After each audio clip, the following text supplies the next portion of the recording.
Well, it looks like the world's coming to an end, finally.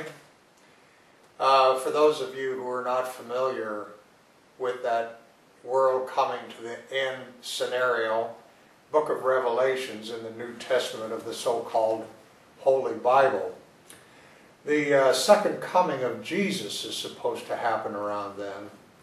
And just before that, there's going to be wars and rumors of wars and natural disasters of all kinds. Knowledge will increase. Of course, anybody that's paid attention to human history knows that there have always been wars and rumors of wars and natural calamities and climate changes, and knowledge increases because that's what people do.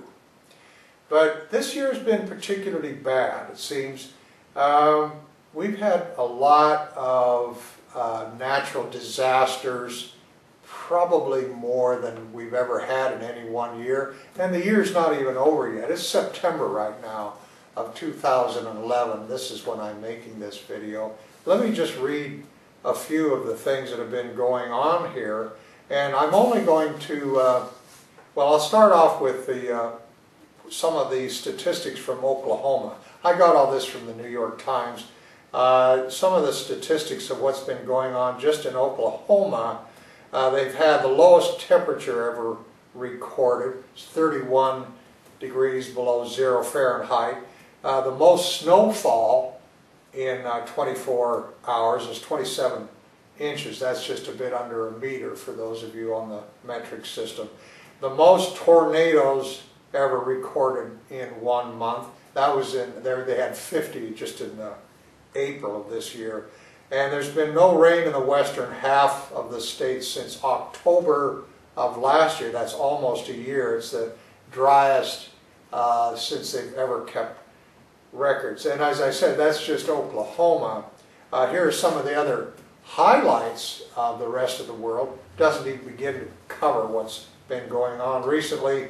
117 people died in a tornado that ripped through and basically destroyed the town of Joplin, Missouri. This summer in the United States we've had literally hundreds of tornadoes, 3 times more than usual. And don't forget the flooding of the Mississippi River. And of course we can't forget the thousands of Japanese who died in that tsunami there, an earthquake earlier in this year. And then we just had an earthquake south of Washington, D.C. for the first time in anybody's memory. They didn't even know what all that rocking and rolling was all about because they never have earthquakes there. And now we've just had this Hurricane Irene on the East Coast, which I've heard is in the top 10 natural disasters in United States history. My mother is thrilled.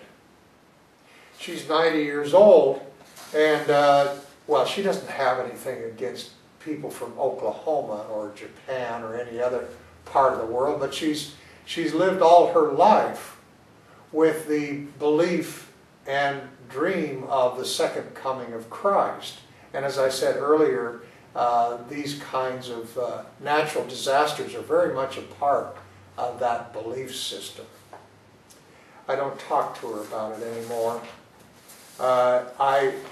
There's really nothing more that we can say to each other because she thinks all of this climate change nonsense is just ridiculous to her. Paleoanthropologists say that in fact it was radical and repeated climate change 2 million years ago that they suspect caused the earliest human to begin to adapt and become Homo habilis, the tool maker, and that's the first time in our history when we really started increasing our brain. So climate change may be here, scientists suggest that it is, but this isn't the world of the Christian fundamentalist. For one thing, the world to them is only 6,000 years old. All the rest of it is nonsense. And I don't know what to say to my mother or any of those who believe that. I can only remember what Marcus Aurelius says in his Meditations. That's in book 10:4.